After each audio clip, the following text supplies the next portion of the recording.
and welcome to another exciting adventure of Riding Through the Unknown. I'm your host, Michael, and for those of you who are fans of this show, you will recognize my guest as he was on before. We had to pre-record that episode, so we are grateful and appreciative. Tonight, we actually get to bring it to you live, and so I'm going to allow my guest to share what he has been up to lately and get us started into the show. His introduction is in the first episode, so if you are wondering, you can catch up there, but I think we should just jump into and cover as much information as we can.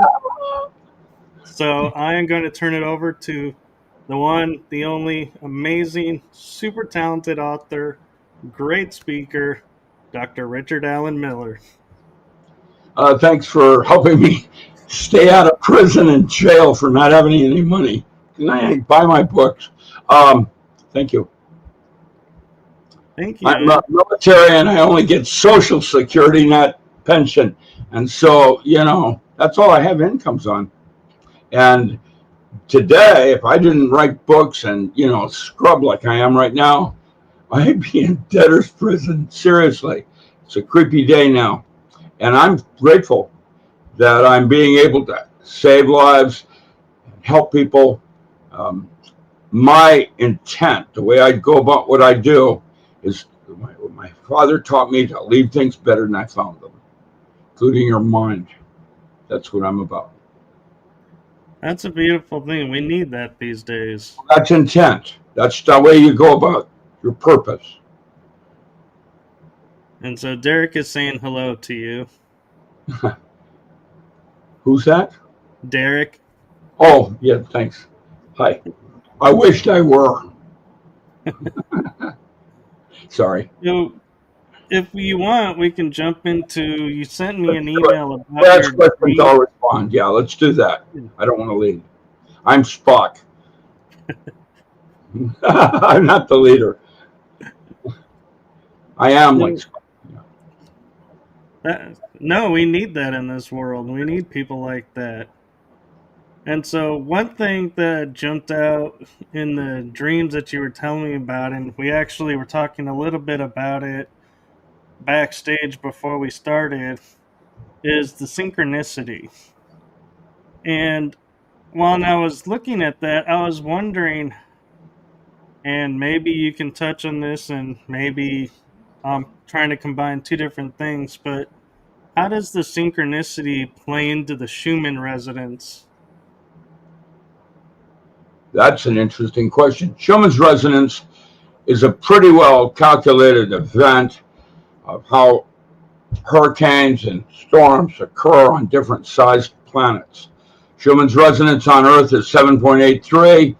When Hainsworth died down in Perth, they offered me tenure to complete his work for the United Nations. And I did it in 2 weeks and said goodbye. I didn't want to live in Australia anyway. And I was honored, but not what I want to do. And that paper was called Voice of the Planet. And Schumann's resonance on Titan, for example, is 4.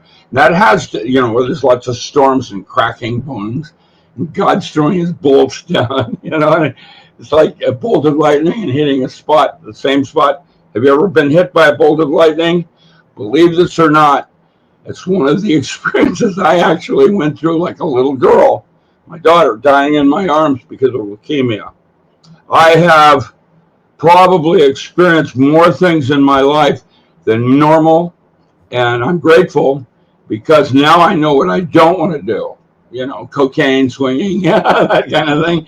Well, you have to actually. What I try not to do is make the same mistake twice. And I have had a lot of train wrecks. I'm like the Addams Family down in the basement with my train sets coming at each other, and I'm all excited, That was Gomez. What's that? It was Gomez Addams. That was the train enthusiast. Right. The originals, yeah. Today, there's good black humor still out. I liked Wednesday. that was a good series. She had that dark look in her eyes, you know. It was Oh yeah. wonderful. Yeah, but it isn't like old school, and you'll notice, like Saturday Night Live. I remember when it first came out, and the humor every 10 years changes, and it's different for different generations. What's funny and so on. However, how did they put it in the movies when he said, "Wait till he get a load of me"? That was Jack Nicholson. As the Joker. Right. His best shot. He lives up near Canada in Washington State. He's in one of those estates just going into Canada, and my daughter used to do his yard work, and I got to know him. I got to know a lot of really famous people because they wanted to meet May. And May, I'm no big deal. I don't think of that like that. I just have black humor. And when Jack Nicholson walks up to the alien, he says, "Why can't we all just get along?" And the alien's got a little tear in his eye. That's probably the way it's going to play in reality. And you've got to laugh your way through things, because if you were to take any of it seriously, you'd be like me. Made you laugh. That's good. We need more of that. Actually, we do. It's going to be pretty rough shortly for a lot of people. I've gotten a preview, and I know how to hum some of the bars. I don't want to be the lead, but you go right ahead and ask me those questions. And what makes me different is I'm circular. I'm not linear like Max Stein. Matt was my partner, and we used to do urban survival skill workshops for upper end police and the military. And Matt's very linear, goes right straight in, where I kind of right in that way. I kept circular. How did that old thing go? Jack Sprat could eat no fat. His wife could eat no lean, but together, oh, they licked that platter clean. Everybody got it by the end of the show, you know what I mean? Oh yeah. Yeah. Oh yeah. Medic code blue. So do you think synchronicity is what's causing like Gordon Michael Scallion's map to be coming true and the flooding that's going to be occurring? Carl Jung, synchronicity, where nothing happens by chance. Did it happen because it was predestined, or because you thought it was predestined?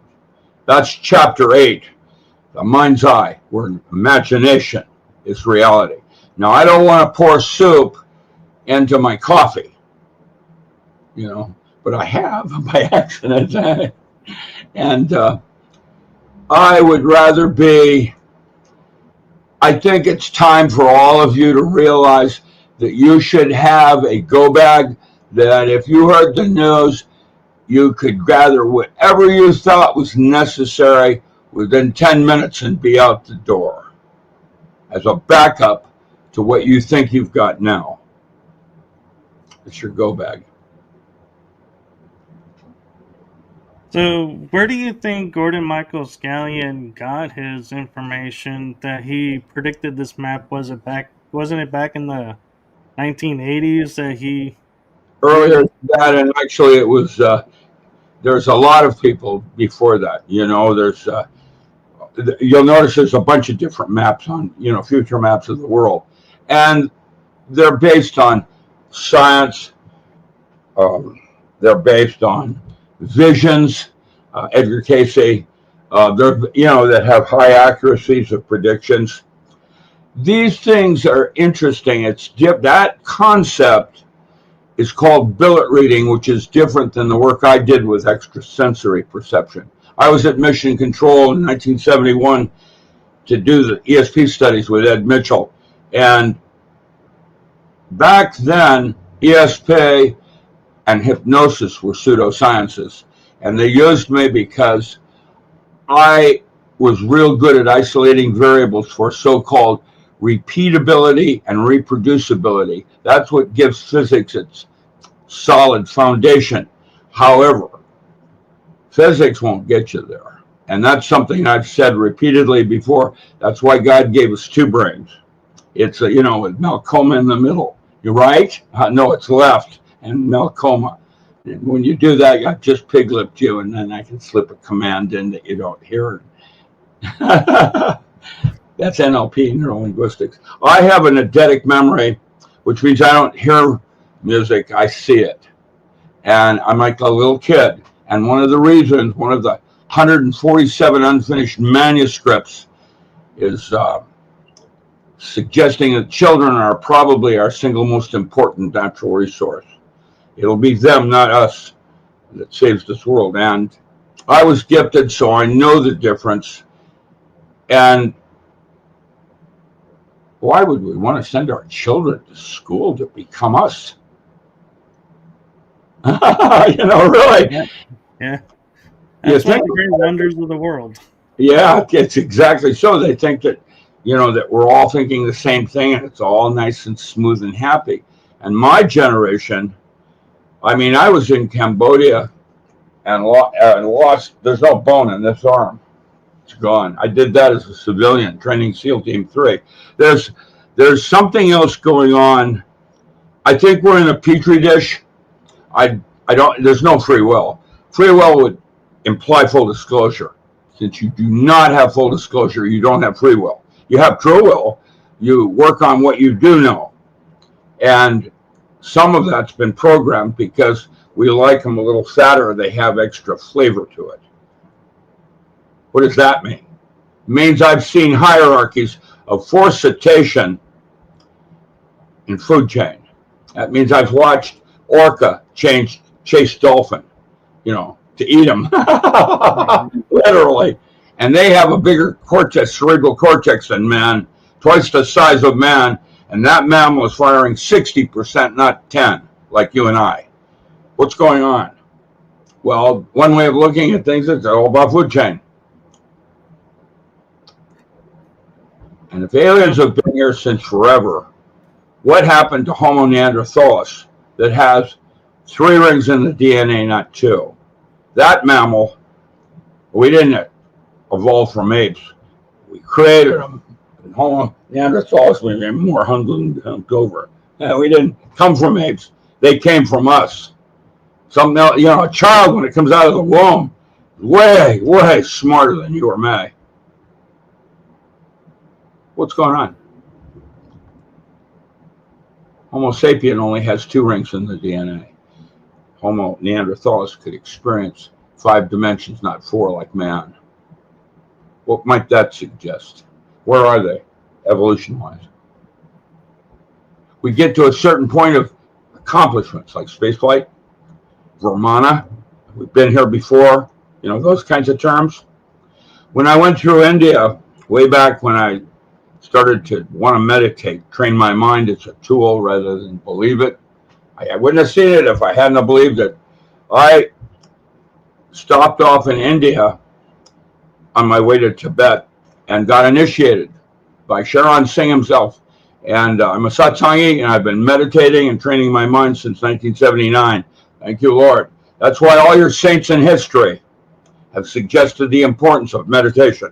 And I can now testify that's one of the reasons it made me into the weird cream pie that I am.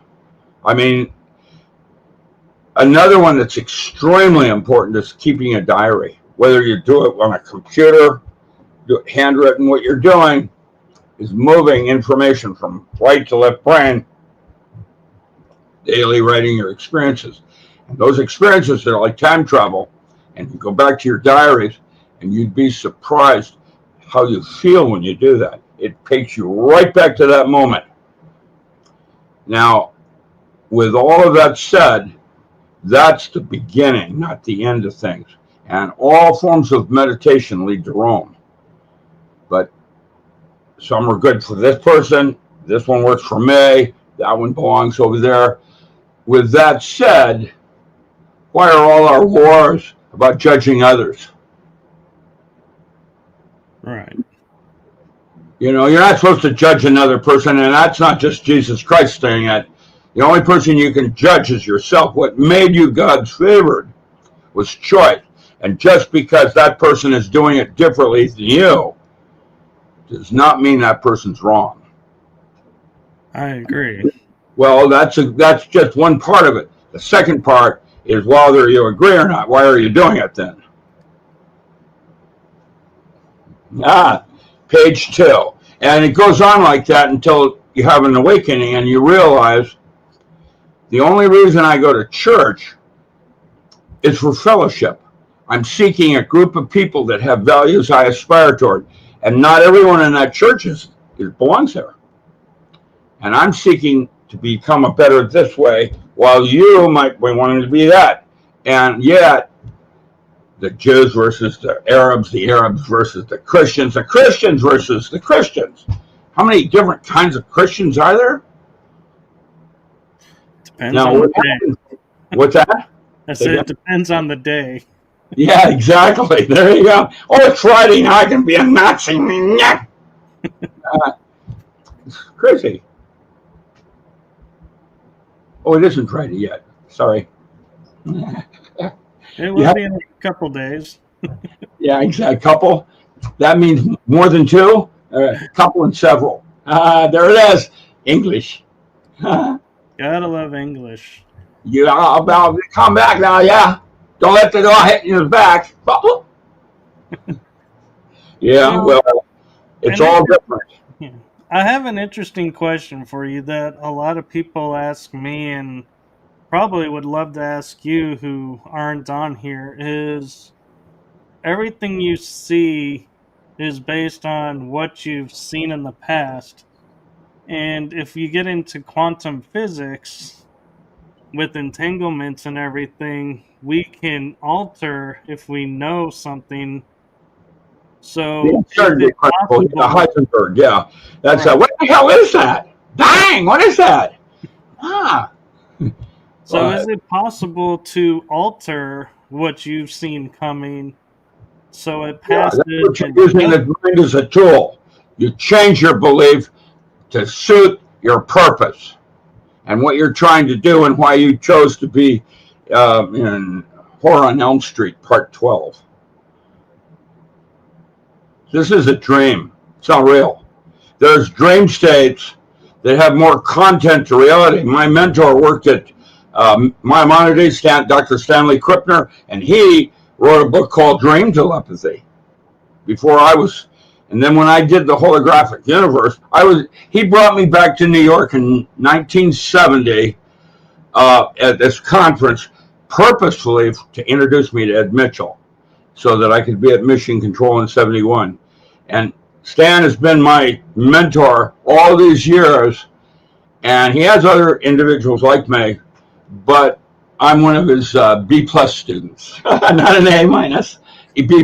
That's what I got in high school, because I lettered in sports as well as be a nerd. I remember in 1960, before NASA took me back to Canaveral to change Greek mathematics into English code, I did code. I was one of those kind of kids. I used to sneak out every day to go down to the World's Fair in Seattle and watch Sir Laurence Olivier play Hamlet. I got a degree in English literature too. Yang. I mean, it was incredible. To see someone of that quality in a field that, I'm a math whiz. That's what I do, is mathematics. I changed Greek mathematics into English code. I didn't do the binary. I did the nor and, and or not, or what you call object-oriented logic systems. It's a form of logic. And I did that at almost 16 years old. And he was incredible. The hills of Dunsandane and beyond it's incredible. I still remember everything. I'm like a little kid that is 4 years old that never turned 7, and I'm now in an 81-year-old body. But I still know how to martial arts. Well, you do look good for 81. Maybe. I have to use vibrators now instead of. I'm kidding. how did she put it? It's not for pussies. Oh yeah, gotta keep those muscles going. Yeah, it's interesting though because I don't feel different. I feel like the same me. I don't feel like I'm losing anything. Whoops! There goes another rubber tree. That's Frank Sinatra. Oh yeah, it just slipped your. I watch your eyes the way they move. That's how you know what people are thinking. I had a kid once in the book I'm writing on Children Ask the Darndest Questions. This was with Dr. Norm Shealy and I. And we did like 2.5 years of weekly radio where sixth graders could get on national radio and ask questions nobody could answer. And one of them, Gunner, I like that name, is that pigs are so smart. How come parrots can talk and pigs can't? That's a good question. Yeah, I said, well, bird brain comes to mind. The parrot has no idea what it's saying, and when a pig wants its way, it sure knows how to communicate that to you, body language and all. That's why the saints in history like to talk about darshan, eyeball to eyeball, where you're right up there and you can smell the person. You got odoriferous molecules, you got body language, you have a whole bunch of things that are happening in communication. And texting. Then you got to go through and check your spell check and all the other garbage that takes time. Formatting. That's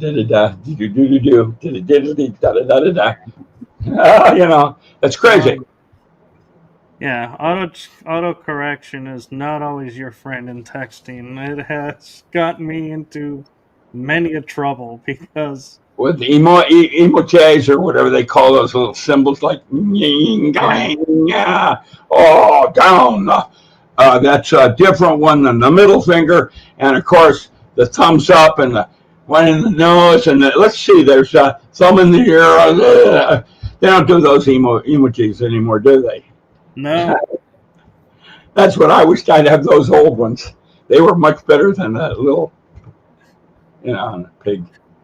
Some of them, you can't even tell what they are. They make them so small. That's because they came out after you. And that's the other part of it. Each generation has a different set of values. And they're going downhill in a handbasket. I'll tell you that. It's like powder.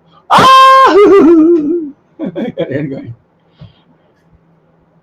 So I'm kind of looking at, another aspect of the synchronicity, and I feel like it's something that kind of backfired on what the powers that be wanted, and that's when we had the lockdown. Yes. I bet. All of a sudden, a lot of parents started homeschooling. Yeah. And so now schools are shutting down because they've lost their students. And so I'm wondering, is that like an aspect of synchronicity that they didn't account for, or were they secretly wanting that to happen? Okay, here's my response on that. The correct answer is yes, all of the above. Anything you could imagine is possible. It's not only true, it's even more than that. We're sugar ants in Gaia's kitchen. Can you imagine what she must think about humans right now with plastic and our so-called better living through chemistry infused in everything, including her kitchen, which is the ocean? Put out some taro, make sure they all have a lot to eat to take back to the nest. That's an experiment they did with Ant-Man down in Mexico, where we had hive consciousness. Something else is going on here, and I don't have a clue yet what it all means. And the bad news is, like you, I probably will never really know. When you wake up from your dream, how much do you remember of it? Oops. Oops. Sometimes more than others, and sometimes none at all. Yeah, exactly. It has to do with the types of dreams, because there's different kinds of dreaming. That's another thing that they did at Maimonides, my mentor. What I'm doing is other things that people can't explain but are repeatable, like extrasensory perception. Just when I go to the YMCA, I practice one of them where I practice my breathing take breath control, and what I can do is change my perception of time. And that's how I took my martial art to a paranormal level when Chantek Chung came all the way down from Victoria every week to teach me Tai Chi. And that was one of the altered states I gave the SEAL program that allowed them to be super soldier, one of the altered states, because you have the precision, you know. You experience it slowly with the detail, precision, and yet you can take a whole group of people on, but moving this, moving that. So, interesting question for you is, for example, like when I see Tai Chi or martial arts movie, my mind automatically, I can see my hands doing the same motions they're doing, but I've never had a course. But yet it's like I'm actually following along with the movie, even if it's the first time I've seen it. Is that a marker of I've actually done that before and just the memory was... You have a lot of memories of other people. What's the difference between karate and, let's say, hangao? Okay, karate is straight in. 2,000 years earlier, it was a circle, which is superior. Exactly. And the Chinese were there before the Japanese. And each of us developed different things where they're functional because of who and what and how and why you're in where you are. Environment, history, why you're here, not there. And actually, it's been shown, I've done some studies where, and that's what I did with the Diamond Body. My new book out is called It's Bilocation. In 1974, I moved the Menninger Foundation from Topeka, Kansas to the University of Washington and added video. And that was the birth of cymatics, or what we call sacred geometry, because there are certain forms of geometry that are recurring in everything, and they can do things like a geodesic dome, different than a monolithic dome. And there is, and in 79, I bypassed the use of drugs and went directly on the forehead with electric currents using a German acupuncture, Mora, Endomet, 1979, broke a code and proved it was your immune system's response to the drug. The drug is got toxin, but it has chemistry very similar to a neurotransmitter. That's why God put dimethyltryptamine in crabgrass. Most common, it's like a delivery system from God. The thing is, in crabgrass, it's 5-alpha dimethyltryptamine, which means you can smoke in a little glass pipe and go high. But your brain neurotransmitter, which is actually getting you high, is the N, comma, N hyphen. And putting those two things together in 1983, I created our first wormhole and took 12 NASA scientists to Mars, literally. Now, creating what's called a Stargate, what you call Stargates, it was a wormhole. Now, that's bilocation because I'm already on Mars. Anything I imagine is true, is happening. It's easier to go further away than close by. In other words, I can't create a wormhole to go into next door, but I certainly could do Mars, and it's a lot easier to Alpha Centauri. How does that work? I don't know yet. It's one of those questions I don't know. NASA just discovered the same geometry on Saturn that I used in 1983. And if you don't think NASA doesn't want to know where that wormhole goes, what does that mean? Well, it means our solar system's a life form, and where it goes, I have no idea. And I don't actually think it's a magnetic pole shift. Okay, that's the way we comprehend it with our variables of going from space-time measurement to information and resolution, which was my holographic universe, And now I'm going into the multiverse where you're there and you're here and you're everywhere, except you can only do one person at a time, where God or Lucy, the movie, she's everywhere at all times. That's the distinction between us and the next life form up.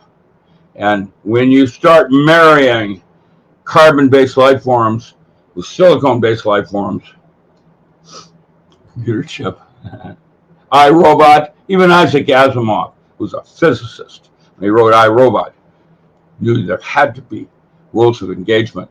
I did the first public demonstration of an AI back in 1972 at Claremont. And it's called Project Paraphile. And I can tell you that's one of the books I wrote. Nobody is interested in that. I've never sold any of those. But that's okay. It's okay. It was a grant that we got, and I went in, I had a religious church do a bunch of key punching on a 360 at the University of Washington, and then I had a portaphone that I went down and I'd take questions from the audience. We had synergy and serendipity and Buckminster Fuller concepts. Bob Marshall is another paper I'm writing. Bob Marshall in the Marshall papers was the idiot savant that worked with Buckminster Fuller, and nobody could understand him. And so they brought me in to translate because I'm a little different too, and I was able to do that with a bunch of hedronists. Hedronists are sacred geometry people, numbers. And Marshall was a real genius. I'm not kidding. I mean, Riemann, one of the chapters on Riemann. Riemann challenged the mathematical community to come up with a mathematical expression for recurring primes. And none of us have been able to do that. Marshall did it on a yellow tablet. What he did is he envisions a cone with a certain pitch, and the way he does his numbers, so it pitches down this way. And then he did numbers going around in the opposite direction in a different pitch, and was able to draw a straight line through recurring primes. 17, 19, 21, that kind of thing. Base 10. And that's just chapter 6 in that book. And the second book I did with children is I interviewed them when they turned 21. And I asked them how being on national radio and asking questions, competing with your friends, trying to get the most complicated question without anybody locally, libraries, professors, couldn't answer, their parents.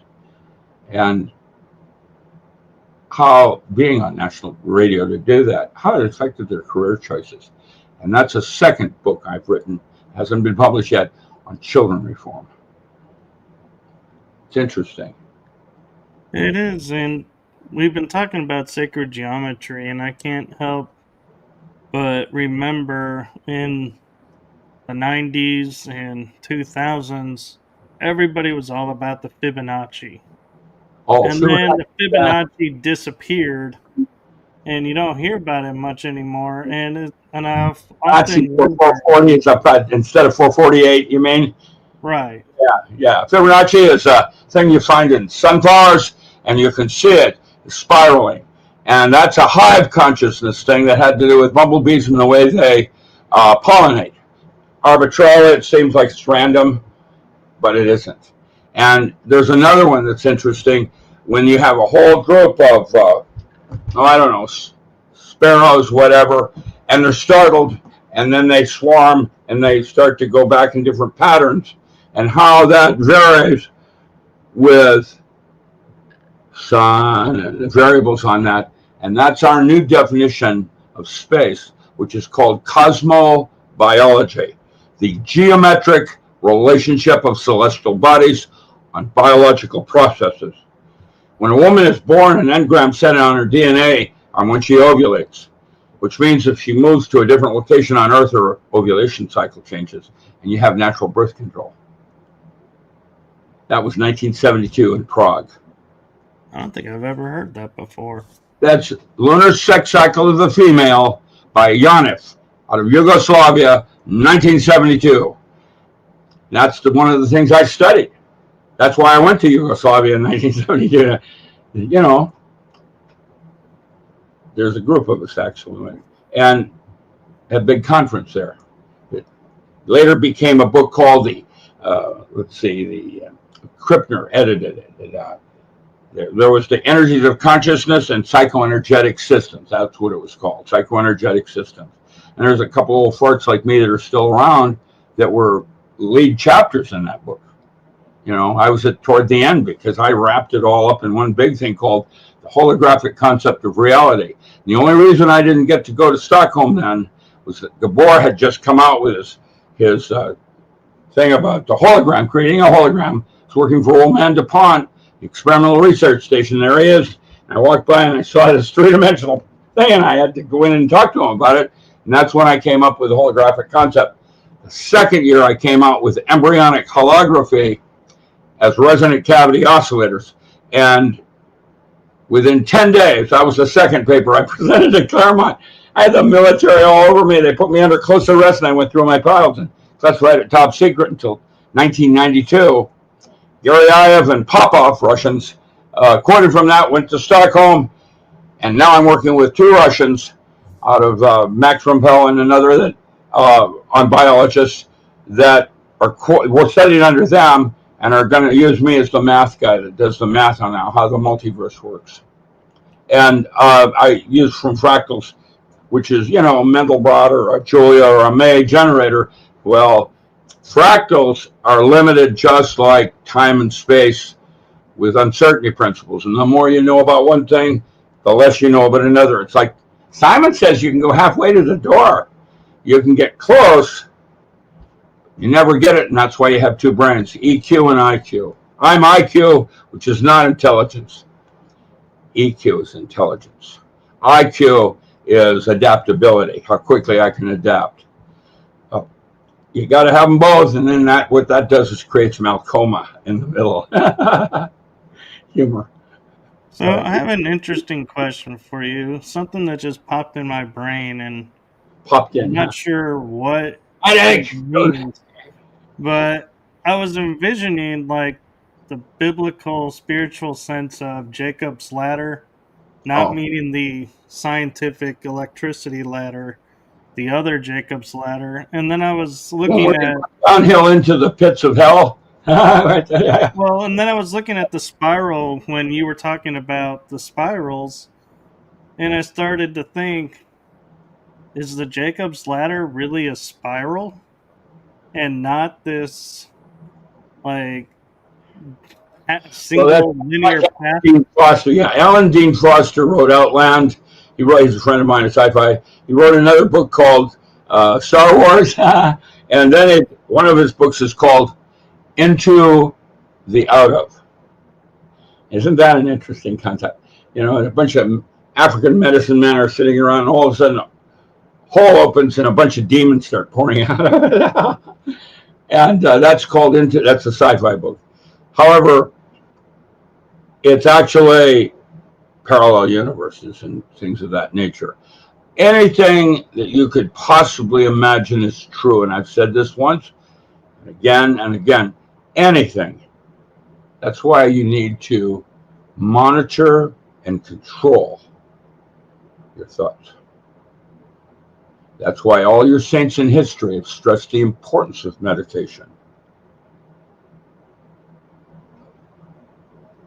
I'm a fourth plane, not fifth plane. I won't be. I've met fifth plane masters. When I went to Tibet, you know what the Tibetan Buddhists are doing up there?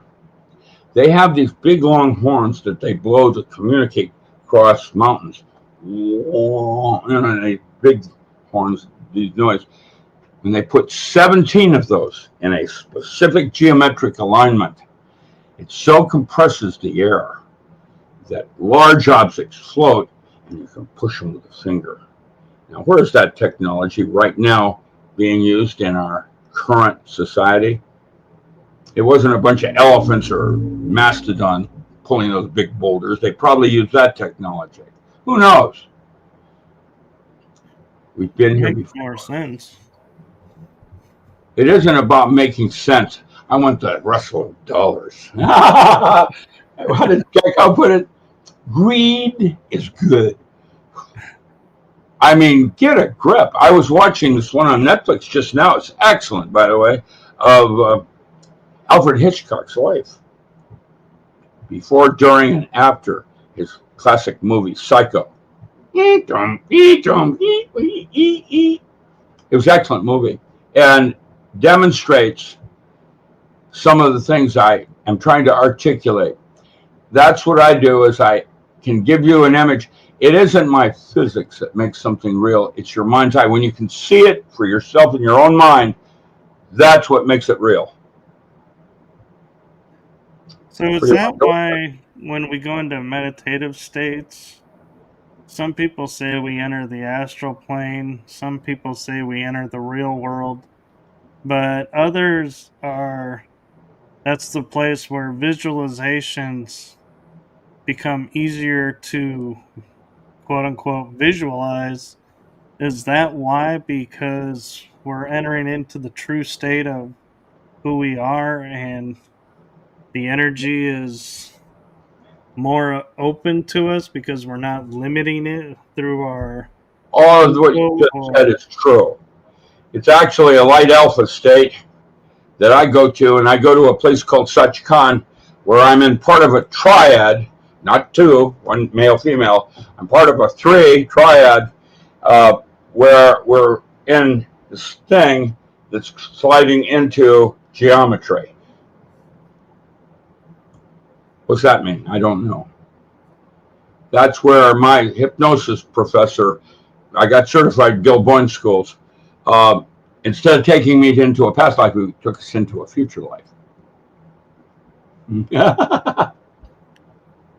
so are future lives accessible because of quantum physics or No. Future lives are a metaphor of like your dream states are. Are your dream states repeatable? Well, yeah, nightmares versus, feel good movies. If you write your dreams down each morning when you wake up, that's one of many different ways of identifying who you are and how unique you are compared to someone else. And each one of us is unique because of the choices we made and the choices we decided to not make. But guess what? It's also your limitation because some things have more imagination and can have more options to dismiss.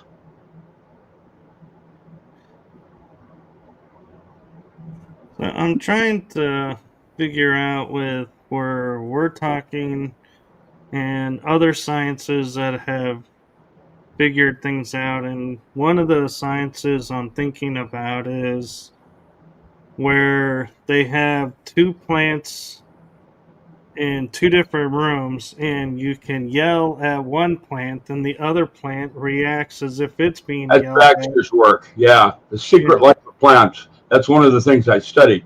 And it turns out what it is a migration of cell salts in the plant. Oh. How they communicate.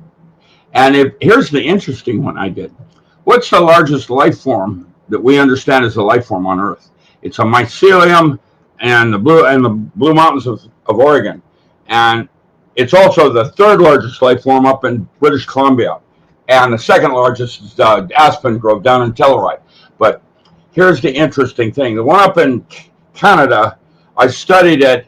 It acts exactly like my master's thesis at Delaware, where called excitation emission to VK center luminescence, and where there is a precursor wave and event horizon, where one side of the crystal instantaneously knows what's happening to the other side of the crystal. And I think it's the mycelium is the lunar, I think it's a cortex of Earth. Because when you have a forest fire or an impending storm, the mother tree sends out a signal and the entire forest as a whole, using mycelium, knows instantaneously it's beyond time and space. Happens, bang, just like that, even though it's distances apart. And that's something they're teaching up at UBC right now in that field. The thing is, it acts just like a forest, acts like a crystal. Isn't that interesting? As a metaphor. And that was Gregory Bateson when he said, what is your metaphor? But to serve your paradox. It's how you connect one thing unrelated to another. And guess what? I put my two ox out in my meadow. So is that what creates the You're creating theory around telepathy between twins, where they call it twinepathy? Right, yeah. It's a telepathy. That was dream telepathy was his original. But what I found it was there's an altered state. This is that ESP and hypnosis book I've written. That where you are right now is consciousness, and the state is right there. When you go there, not where you are, but right there with hypnosis, your ability in guessing is 400 times better than where you are right now. And Duke University tested that. They brought in Sybil Leek, Gene Dixon, the usual suspects, and I won that contest by 3 orders of magnitude because we all have it.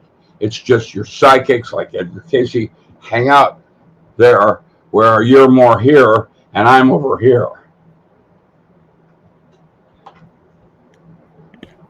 So I have an interesting question for you. It's not on anything that you sent me, but I'm curious to pick your brain about. And that is,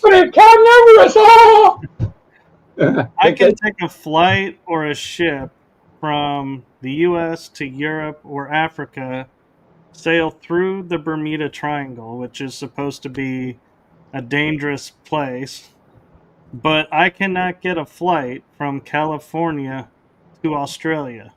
I have to fly north and then south to California, or fly east. Aren't you going into the future? No, or the past, I forget. Oh, yeah, you're going into the future by 14 hours. So why is it, though, that planes, you cannot get a flight from the U.S. straight into... Okay, so in 1974, I flew over the Bermuda Triangle, not Bermuda, the Oregon Vortex in a PBY at 15,000 feet with an interferometer. Now, what bends the light at 15,000 feet? A mini black hole. And I'm going to suggest that the ley lines, the Bermuda Triangle, are all many black holes, a bunch of them, create sacred geometry where the Earth goes into the out of. And you brought me back into focus to answering your question. I don't think it's a magnetic pole shift. I think that's the way we see it. And what's happening is they're cleaning the petri dish with alcohol. Who knows? A Shadow probably knows. He knows all of it. Yeah, he's always lurking around. Yeah, I know. Get a grip, man. I know that I don't know. I'm real good at what I do, and you can't, from my end of town at least, get there from here. I studied with Roger Penrose at Princeton. He had written his book, The Geometric Universe, and I later wrote the Dodecahedral Universe, fine-tuning his work. I studied with Charlie Muses, who did hyperdimensional mathematics at MIT, and Edward Everett Horton, and Albert Sens-Gorky, quantum biochemistry. And I, of course, went out and wrote Legal Highs and Aphrodisiacs. Those were my first books. And then I started focusing more, not on psychedelic mushrooms. Then I wrote a bunch of work on gourmet mushrooms, exporting into Canada. And then I wrote a new area, which was called pharmaceutical mushrooms, ones with known chemistry. And basically, pharmaceutical mushrooms are superfoods. There's 72 different ones. They both are habited with polysaccharides and beta-glucans. These are large sugars that have multiple oxygen on them. And the polysaccharides are, there you go, sugar's a little tiny thing here, and then you got beta-glucans, which are geometrically a whole bunch of things, which means if you take a group of those, you put transfer vector, it'll work as an immune system looking for look-alike geometry coming in. But a polysaccharide is this huge long sticky sugar. It's got over 100 oxygen molecules on it. And the oxygen breaks down and is released into the sugar. That oxygen goes right straight to ATP in your cell. And that's your little quark gluon plasma that you call your immune system startup engine.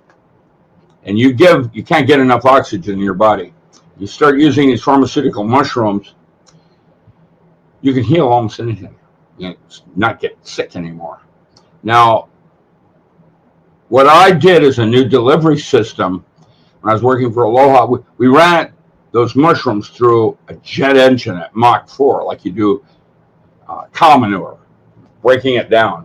And it broke the polysaccharides down to 400 nanometer, which means it's like a little, asteroid going through our solar system. It just slides right through the cell wall. And that means instead of taking it as a pill, it has to go down into digestion. And then as the antibiotics coming up, murders everything, What you do is you put one little tiny dot around your tooth, and your abscess is gone within 2 hours. And you get 100% of the oxygen you don't get 28%, which is what you get out of digesting vitamins and things like that. New delivery system. Suppose you had bad lung, you lay on your back, have a little mystifier with water, you squirt it up in the air and you let the water fall on your stomach, and it'll fall right straight through to the lung. Interesting, isn't it? It is, and I can't help wondering, with all the stuff that's going on today in the medical field, if we're going to be returning to being able to get that kind of medicine and treatments versus all these chemicals that they keep wanting to pump us full of. And plastic cures everything. That was Dupont and their so-called better living through chemistry. Everything is plastic now. Everything.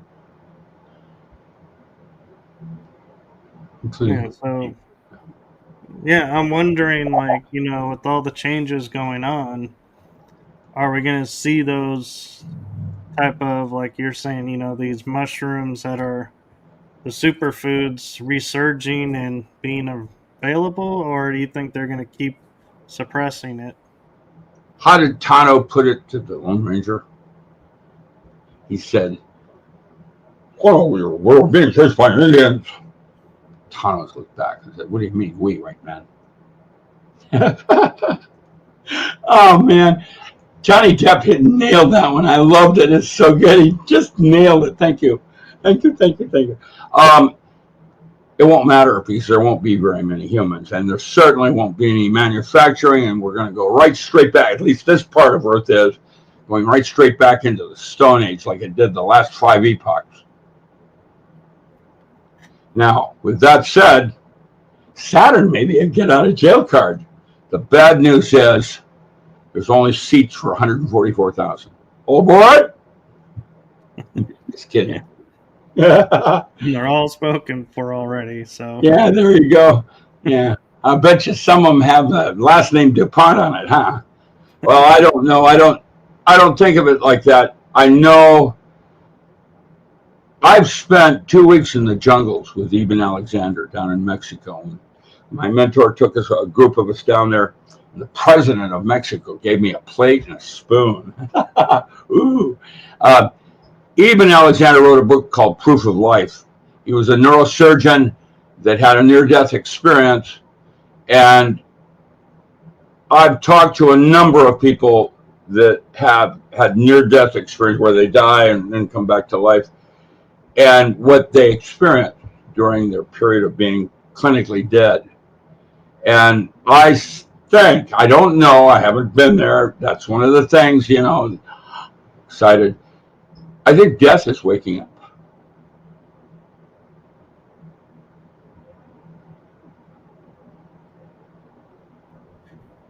I don't know that. That's what I choose to believe. My parents were atheists. They sent me to Missouri Synod Catechism to armor me for what assaults go on in high schools for missionaries. I came out of grad school and I knew there was something else going on here. And so what I did is I went out and I learned Old Hebrew and Greek, and then studied with Gershom Scholem at New York City College for another 6 years after graduate school. and I did my own biblical translations. And I made some discoveries that aren't discussed, from Qumran, the Dead Sea Scrolls, and some of those things. And did those things happen that differ with what the Catholic Church and some of the others suggest? I don't know. I wasn't there.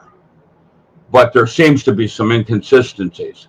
For example, in the year 1000, when Pope Innocent I declared war on the Cathars, I can categorically tell you that was the time when the teachings of Christ went in that direction and the Catholic Church went in the other. So I know I don't know. I'm not into religion per se. I'm into spirituality. You walk your talk. That's Ducky Mallard when he said, ethical man knows not to cheat on his wife. A moral man won't. I've made a lot of mistakes, and what I'm trying to do now is not make the same one twice. That's the best advice I can try to give anyone. Try to do your purpose as best you can and try to leave things better than you found them. In other words, you're leaving more than you took. Right. No. How do you say right? How come you didn't say left? Just kidding. That's called an idiomatic expression, and why the experience I had at Groom Lake with krill. So we're getting close to the hour. Do you have time? It was incredible. Alien, when she used emotions to communicate, and I can tell you candidly, 20 minutes of exposure with that entity was like a lifetime of words. And it's like she programmed me.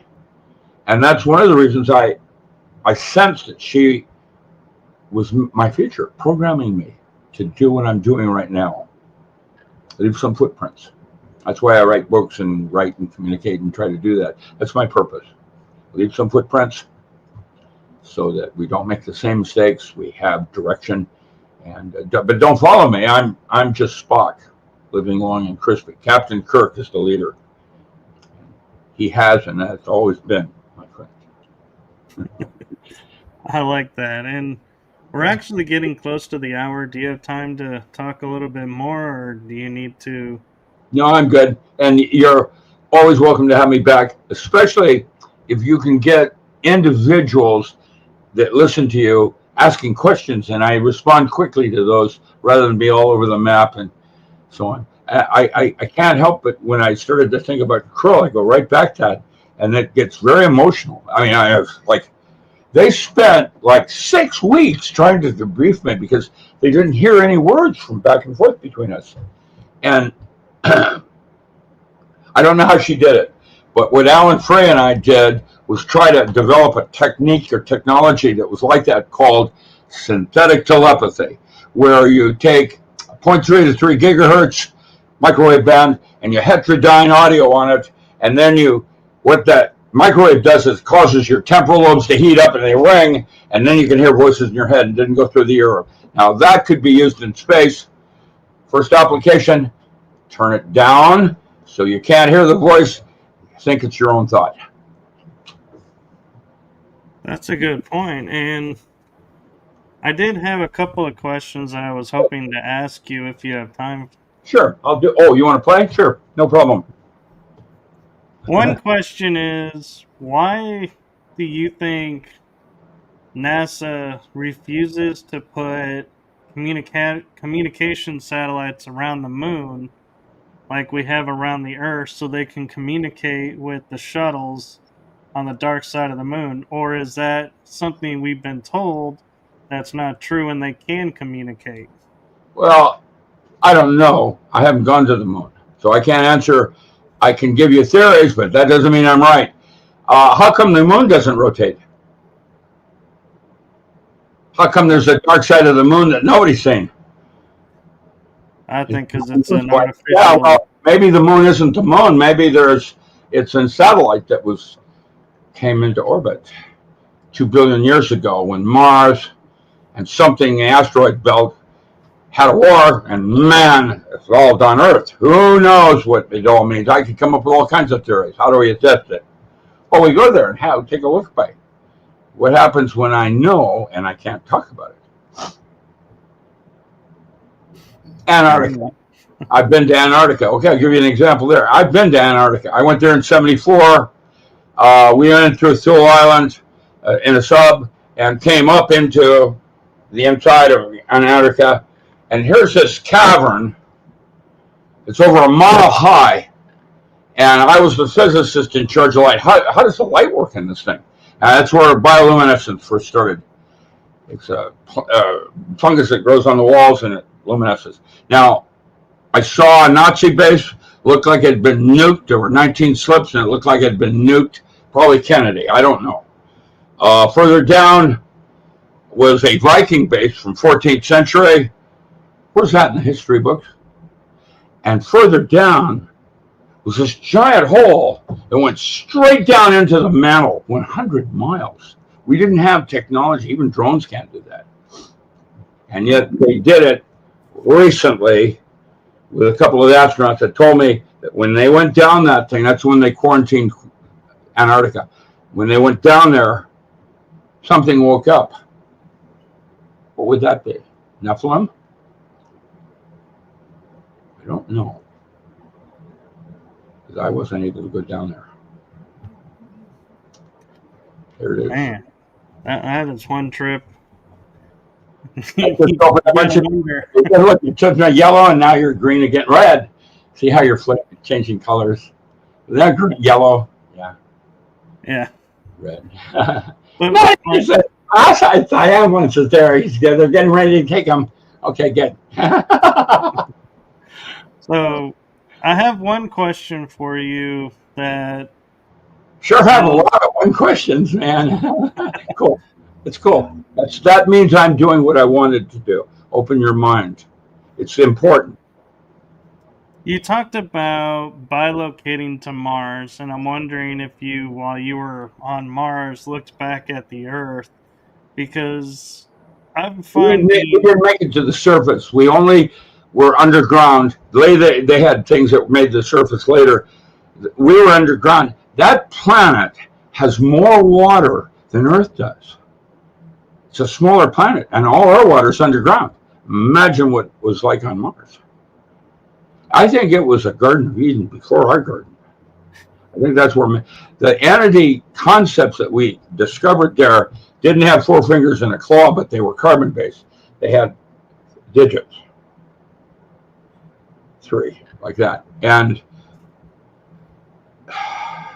they were carbon-based. Anything, like I said, anything with a face, 2 arms, and 2 legs is a carbon-based life form, including little green men from Mars. That means our whole menagerie of aliens that we have now cataloged, that's all carbon-based. That's our future, has nothing to do with aluminum, which I've seen aluminum carbon-based. That is so creepy. You can't even comprehend it until you see it, in action. And when you take silicone or some of these other metals and marry it with carbon,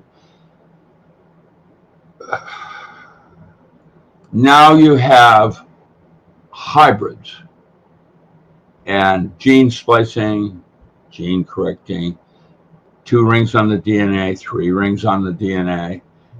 But aluminum, silicone don't have DNA. What's that mean? That's our future. We've already got our future as carbon-based. So I'm wondering, as you're describing Mars, I know Frank Hubert's books and movies about Dune, the spice planet, where... I know him, by the way. He lived on Shaw Island. Blake Island, excuse me. In the one that you could. He's dead now, but I used to go visit him. So now I'm wondering if Dune is a representation of Mars, because the desert planet, the water is all underground. Varum's in my mind. The Varum. Yeah. Well, a lot of metaphor. That's why I gave you that picture of my two ox out in my meadow. Gregory Bateson was a scholar that I had to respect when he came up with that. There's people historically that are really important. They've done things nobody else did ever, and I think we're all really unique, and we're all really important. Even the most mundane has some purpose here, and so I'm not trying to make a big deal about it, but I think how did she put it Saturday night? Isn't that special? Love the church I lady. love to see you laugh. That's where you belong. Mostly having a good time. It's important because the stress that I go through every day. Do you know how many email I got just today? I don't think I could survive. And I don't carry a cell phone. I had 8 days trying to get my orders off of Amazon, and I'm a bad boy because I didn't take care of my orders.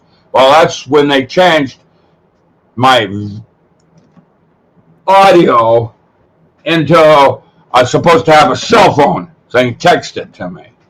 I don't do texting. I don't do. You know what you can do with a cell phone?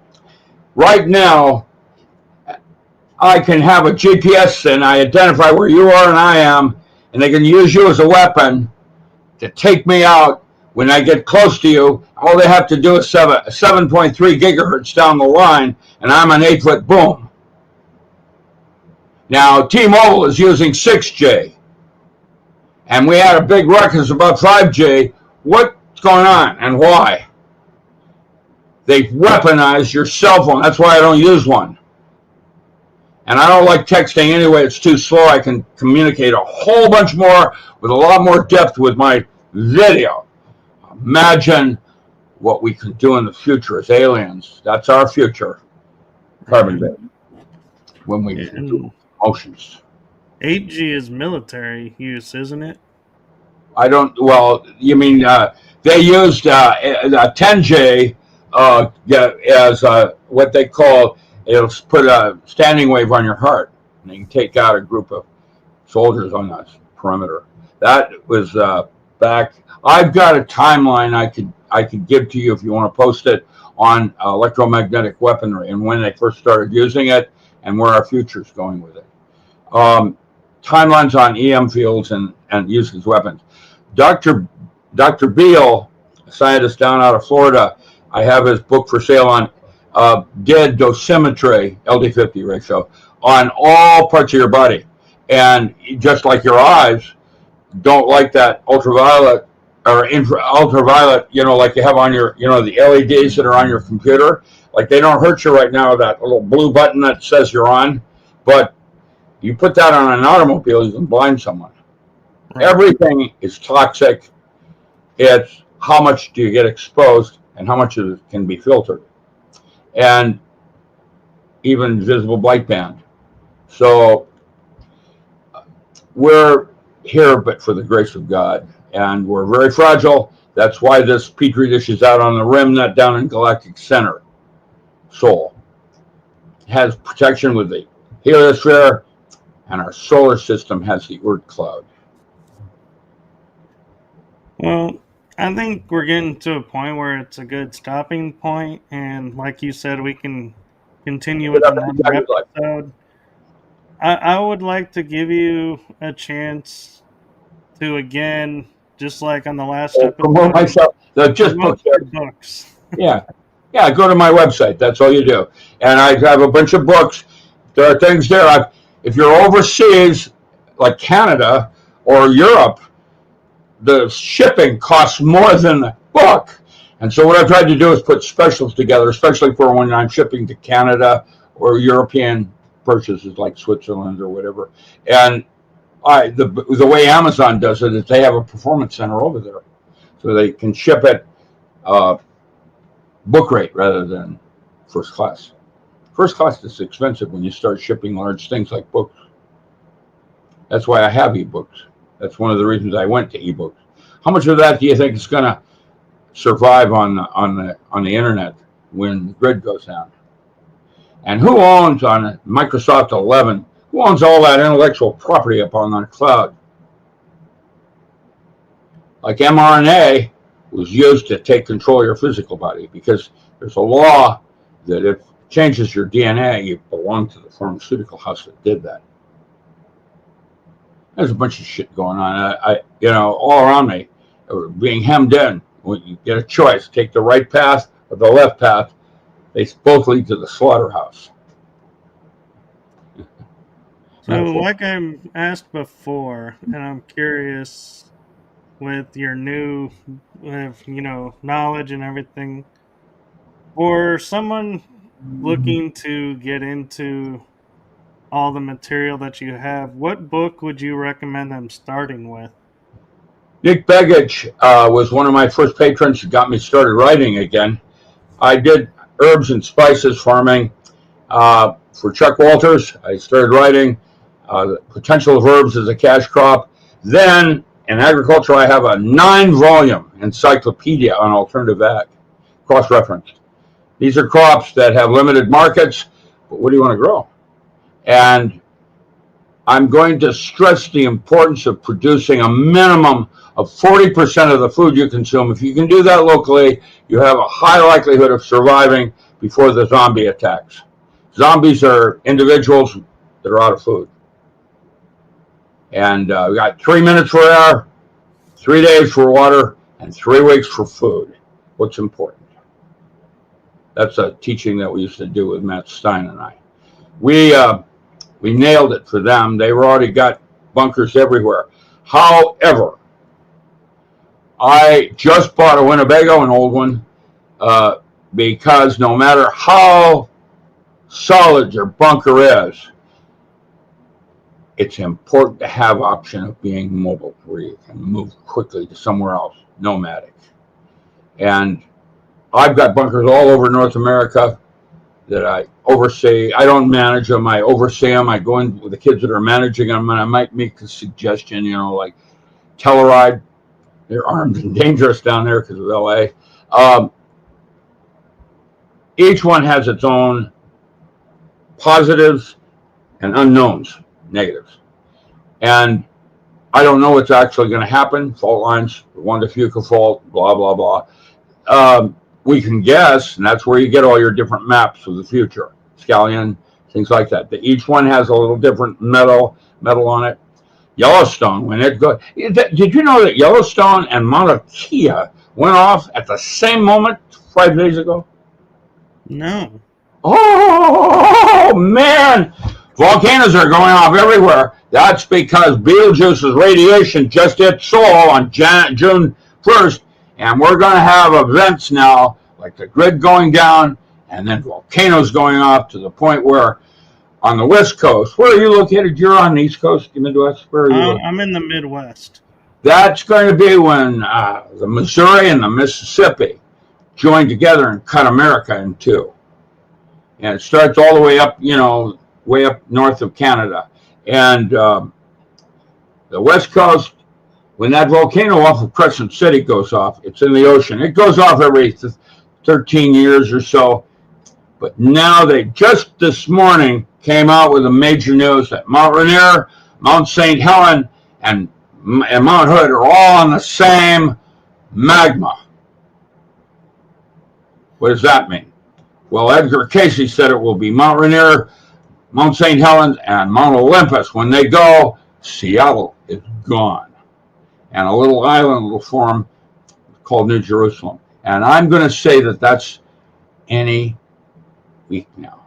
I don't know that. Might be in a couple years. 2054, the song 2054, the song 2012. Nobody knows. The wiggle room is there. You can count on it, however. And so I'm going to suggest that you start preparing now so that you have a go bag. That's within 10 minutes. You can grab what you need and you're out the door. That's it. You don't have any warning now. And you produce 40% of the food you consume. If you can do that, Now you'll have some food you can barter, and it'll be your neighbor that saves your life. Yeah. As a metaphor. I knew about the volcano near Hawaii, but I didn't know about Yellowstone. Yeah, it's in the news 3 days ago. Yeah. Yeah. And Italy just had an eruption too, Mount Etna. It's going on because you can count on it. And now that you know about it, what are you going to do about it? And that's a new Netflix movie, a semi-comedy called Don't Look Up. And you'll see the metaphor in that movie. Exactly. Kevin Bacon, some others. It's excellent. Well, I guess. You do. Medic, we got another one. Yeah, I'm trying to think how to leave the Bring show. That'll bring it back. It's like, yeah, I'm trying Nurse to Ratchet. That's who we're going. Dr. Caligari. Yeah, we'll bring those guys in. Have a good laugh. Forgot about that, didn't you? Yeah. See, that's what I do for the military. I make them remember things they forgot. I'm good with eidetic memory. I'm a little brat. I got a train set for Christmas, though. Can I show it to you? I'm going to do like Gomez down in the basement with it. Yeah. Excited. I love that dark humor. We need it. Well, we need humor. Any humor, as long as we're laughing. Yeah, you've got to have fun because you don't have anything to say about it. Very true, and laughter helps keep you balanced, I think. I hope, last evil in Pandora's box, thank you, Lord. Yeah, my hope is that I've given people enough of a viewpoint that they like to start thinking about what if and discovering who they are, whether they don't care, they do care. I'm going to probably kick after I'm dead. Shoot him again, he's still moving. Yeah. I love it. But, and I'm going to start doing a series of podcasts. I don't have a team yet. I don't have a webmaster. And when Google put in that AI, it changed the algorithm so that people don't, like when you do a thing, it won't come up at first. Just Google my name, Dr. Richard Allen Miller. That ought to freak you out in terms of what I've done in my past. I like who I am. I actually am trying to do me. And I make mistakes, and I'm trying to grow from that. Ew, there's warts, But that's what we all do. And just to realize we're unique, and we don't have very much control. Control is a fantasy. Remember, that was Castaneda. Talked about fear, first enemy. The second enemy was power. Third enemy was when you started seeing things more clearly. And of course, the fourth enemy is May, old age. Too old to do anything about it. I love Castaneda. That's where the bilocation thing is. And in my Holographic Concept of Reality, that book I wrote, the non-local mind, I have a picture as a lead into one of the chapters showing Don Gennaro. Peter First and I went down way back and got it. Don Juan was a composite. Don Gennaro actually existed. He glides from one hill to the other like a flying squirrel does. And we got that on camera. And we took photos just like I did up in Tibet with these, using horns. There's technology that does paranormal. And the last thing I want to leave you with, I guess this is the important part. Magic with a C, for me, is hair in your pocket, sleight of hand. And magic with a K, sleight of mind, where you use your mind as a tool. It's not secret knowledge and, blue lodges doing terrible things, inner lodge. It's using your mind. Do what thou wilt shall be the whole of the law. Love is the law, love under will. That is what magic with a K is about. Using your mind as a tool. Change your belief system like you would a pair of clothing. In fact, you do. You just aren't aware of it. Well, thank you for coming on and sharing with us. And I'm so grateful that we were able to do it live and have some interaction with the chat room. And Maybe you'll think about it later. What do we do? and Derek says he likes your energy. He says you have great energy. Well, whatever energy is, it didn't seem to work very well with my Winnebago, 6 miles to a gallon. You know, it's less than $1,000 to convert gasoline, petroleum into hydrogen using water. You can pee in it. I've often wondered why we don't have cars that run on water. We have cars that run on batteries. Because greed is good, and war is good for business. No, but thank you so much, and thank you to everyone for tuning in. And we will definitely work on getting you back on again. We have so much fun when you're on, and you have so much information to share. And I feel like every episode we get deeper and deeper, but yet we're still on that tip of the iceberg. Well, that's because we're still sugar ants, and we never got a chance to evolve into something more than a little gray being tortured at Groom Lake. Actually, she was a tall gray. The ones they found at Roswell were small because they designed the bodies to be habiting a smaller environment when they're space and time aren't real. What does that mean? Time wakey wakey, full of Croc Dundee. Wakey wakey. I love those movies. Visuals. That's what it's about. Eidetic memory. Yeah, so thank you so much, and we will be in touch to schedule another episode when schedules permit. And please, everyone, I normally don't ask this, but if anything has piqued your interest in tonight's episode, go to his website, look at the books, find and see if there's any books that resonate with the topic you are interested in. Purchase the book and read the book. Do some. Well, don't learn from me. Study. That's when you take something of mine and make it yours. And the way you do it is differently than the way I might do it. That's the distinction between learning something and studying. Very important difference. Yes. Integrated into one thing. Yes. Feel free to use his information as a jumping board to new ideas and bring him to the show. And next time he's on, maybe we'll be able to have questions where you, as the audience, bring up your theories and we ask the doctor what he thinks of your theories, and you guys can go and see if it's. Well, they already did that with entertainment. What is that TV show called?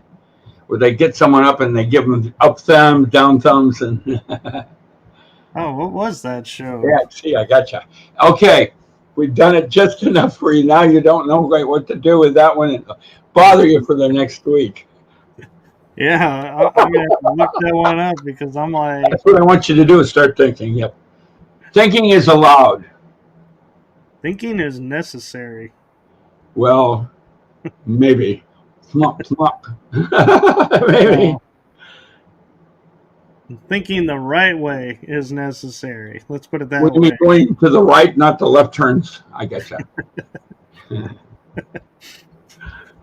You can never go wrong if you keep going right. Yeah, but just before you pass out, a 6-foot offliner is going to giggle at you that if you're digging it now, wait till the rush hits. All right, so thank you, and thank you to everyone, and have a wonderful evening. and we'll see you on the next episode. And to all my fans out there who are watching, please remember to click the like button and feel free to drop a comment if you feel inclined. I do respond to all the comments, so thank you, everyone. Have a wonderful night, and we will see you on the next episode. Good night, everyone. Guten Abend.